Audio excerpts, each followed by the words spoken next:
Hello and welcome to Toddlers to Grandparents. If you are watching this video, you are soon to have your initial visit from one of our service facilitators to get you and your family up and running with consumer-directed services, or you have already completed this and would like a refresher. This initial comprehensive training has been broken down into 5 short videos which will be covering the initial assessment, including your plan of care, public partnerships, including how to hire attendants, job descriptions and advertising for your worker, timesheets, and our conclusion. Let's first go over a few acronyms that seem to be thrown around quite a lot. DMAS or DMAS, Department of Medical Assistance, CD, Consumer Direction, PA, Personal Care Attendant. You put them all together and you have CDPA or Consumer Directed Personal Attendant. PPL, Public Partnerships, ADLs, Activities of Daily Living, IADLs, Instrumental Activities of Daily Living, EOR, Employer of Record. Let's talk first about the consumer-directed model. Consumer direction is self-direction, meaning that you are in charge. To receive CD services, the recipient of the waiver or a designated individual must act as the EOR or Employer of Record.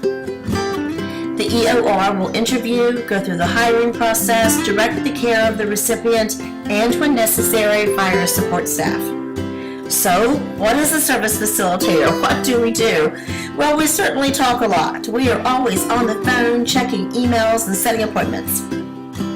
If you utilize the consumer-directed model under a Medicaid waiver, you will need a service facilitator or service facilitation company, such as Toddlers to Grandparents. We put all of the pieces of the puzzle together for you. We will make the calls and submit the necessary paperwork, thus assisting you or your family member by making sure that the supports listed in your plan of care are developed and monitored. More specifically, we complete ongoing monthly reviews and annual assessments that you and DMAS both require. It is our job to make sure that you are approved and pre-authorized for all of the supports that are on your plan of care so that your services may begin. We make a recommendation based on what your attendant will do for you, your level of need, and how all of that fits into the program guidelines.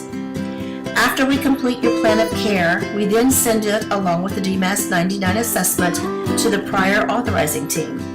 Each waiver has a different team depending on which waiver you are using. They will review the documents and make a decision as to how many hours you will receive. Toddlers to Grandparents and you will be notified in writing of that decision. We provide you with the DMAS Consumer Directed Employer Manual. We help you establish the EOR, and we teach you the tasks required of being an EOR. We also submit annually for reauthorization of attendant and respite hours. Prior to our initial intake, Toddlers to Grandparents will have reviewed your screening documents and created drafts of paperwork required to get you up and running. Screening documents for the ED/CD waiver consist of the UAI and the DMAS 96. The UAI, or Universal Assessment Instrument, is the document used by the Department of Social Services and the Health Department during your screening. For the ID and DD waivers, all pertinent information is supplied to our office by your case manager. During our meeting, we will complete your first assessment. This will be updating any information such as medications or current medical needs that may have changed since your initial screening. And we will also sign a release of information. This allows us to share information with all parties involved to make your waiver happen. PPL, Social Services, the prior authorization team, etc. We will also sign documents that are required by DMAS, which include the Virginia DMAS Individual Selection of Consumer-Directed Services. This form is stating that you are choosing Toddlers to Grandparents to be your service facilitator. The Virginia DMAS Service Agreement between the individual and the CD Services Facilitation Provider. Boy, that's certainly a mouthful. This states that you are agreeing to your rights and responsibilities as the EOR, and we are agreeing to our rights and responsibilities as the service facilitator. You understand Medicaid's role and responsibilities and that the CD program is a result of federal, state, and local regulations. It also states that you or toddlers to grandparents agree to be available for any DMAS quality management reviews. And lastly, the Virginia DMAS Consumer-Directed Individual Comprehensive Training Form. Wow, this is a checklist of everything that is covered during our initial visit. A copy of these forms can be found in the CD Employer Manual located in the back of the book given to you by your service facilitator at intake. Now, let's talk about your plan of care. Consumer Direction offers 3 plans of care: Personal Plan of Care, which are weekly attendant hours; Respite Plan of Care; Companion Plan of Care. Companion hours are for adults who utilize the ID and the DD waivers. Let's begin with the Personal Plan of Care. CD Personal Assistance enables an individual to maintain the health status and skills necessary to live in the community or to participate in community activities. This includes ADLs, IADLs, access to the community, medication or other medical needs, and monitoring health status and physical condition. Keep in mind that CDPA hours are bi-weekly hours. Should you not use your authorized amount of hours, they do not carry over into the next pay period, nor can you borrow hours from the next pay period. The Respite Plan of Care is specifically designed to provide temporary substitute care, of which is normally provided by the unpaid primary caregiver. They are meant to give you a break, to have an opportunity to do things for yourself or for other family members. This service is provided to an individual in their home or at various locations in the community. Respite hours can be up to 480 per fiscal year.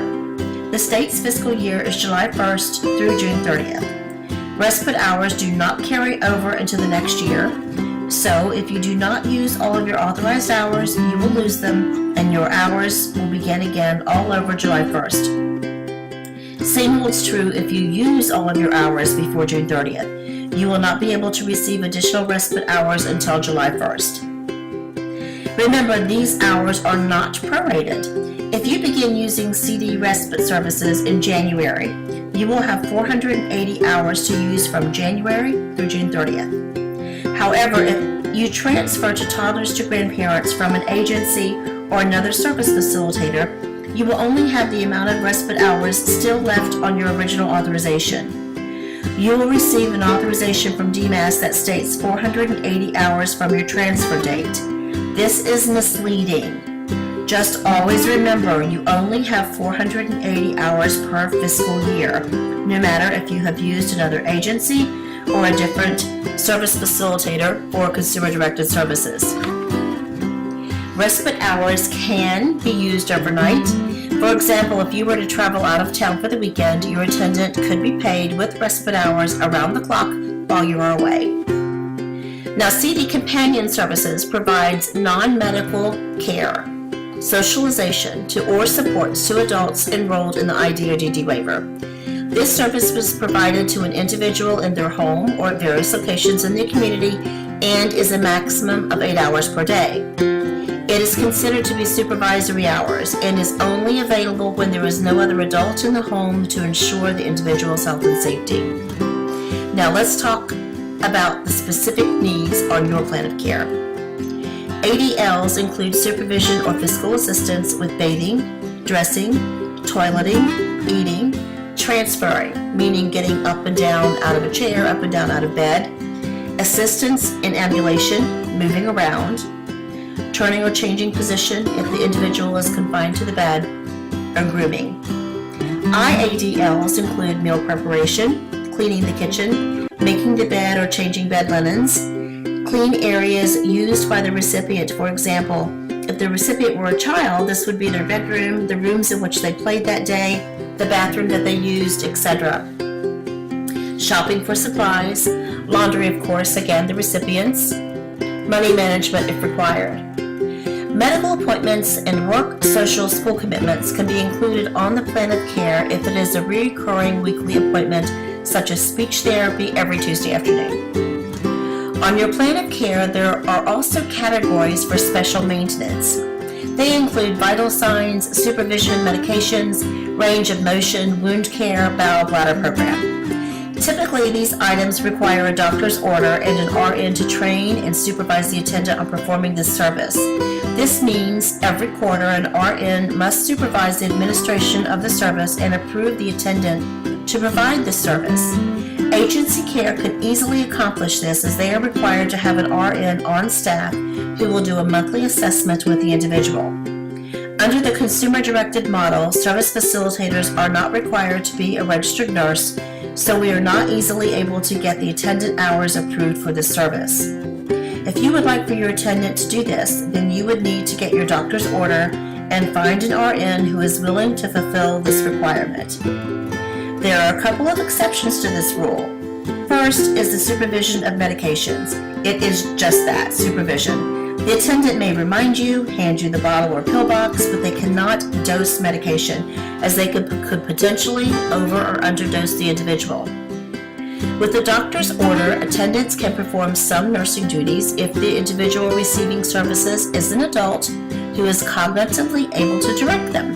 For example, a physical disability may prevent the individual from performing their own wound care, but they are able to direct the attendant to complete this task. Ultimately, the recipient is responsible as they are the individual directing the care. The amount of CD attendant hours that you receive is determined by DMAS using their level of care system. Your service facilitator will review with you how great the individual's needs are, thus letting you know how many hours you may qualify for. Together, you and your service facilitator will develop a schedule of how you will use the attendant hours each week. This is your plan of care.